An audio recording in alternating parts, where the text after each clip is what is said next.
You probably clicked onto this video wondering, what really does make the perfect Pokemon set? Is it the pull rates? Is it the fan favorites? Well, today, I'm gonna help you find out.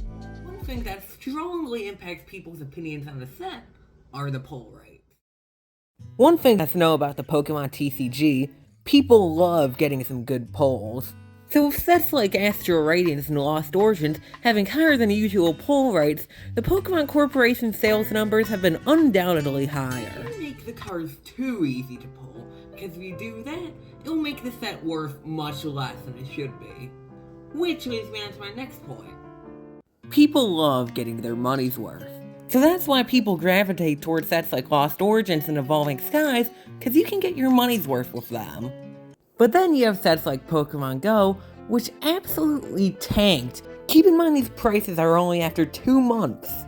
So the point of this is that people aren't really going to be interested in buying a set if they're not going to be able to profit. But there's another thing that a set needs to really stand out, and that is variety.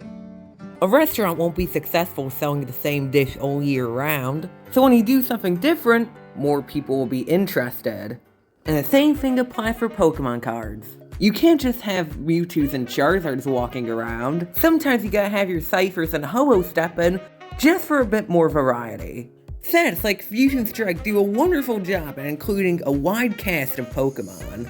But then you have sets like Rebel Clash, which doesn't exactly have the best lineup. I said, variety is one of the most important things that you have to do. But there's something that's almost just as important as variety in a Pokemon set. Creativity. What I mean by creativity is the creativity in the cards. One major creative move made by the Pokemon Corporation was towards the end of the Sun and Moon generation. This is the time where they introduced the all-new alternate arts, which served as their own little works of art. When you compare a full art with an alternate art, it's definitely a big step up. So the point of this is that creativity is what helps out a Pokemon set a lot, even if it's just a Charizard. If a Pokemon set lacks variety, it can make it up in creativity. Now, another thing that helps out with creativity and all this other stuff the Pokemon Corporation needs to start doing is taking their time on sets.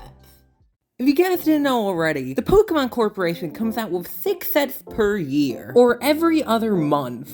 I feel that if the Pokemon Corporation slowed it down to about 4 sets a year, we would get even more quality than we do now. Plus, we don't want another Darkness Ablaze or Rebel Clash on our hands.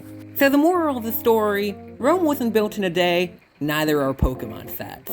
Now before I go, there is one more thing I must mention to make a truly almost perfect, if not completely perfect, Pokemon set. And that thing I'm talking about is new innovation.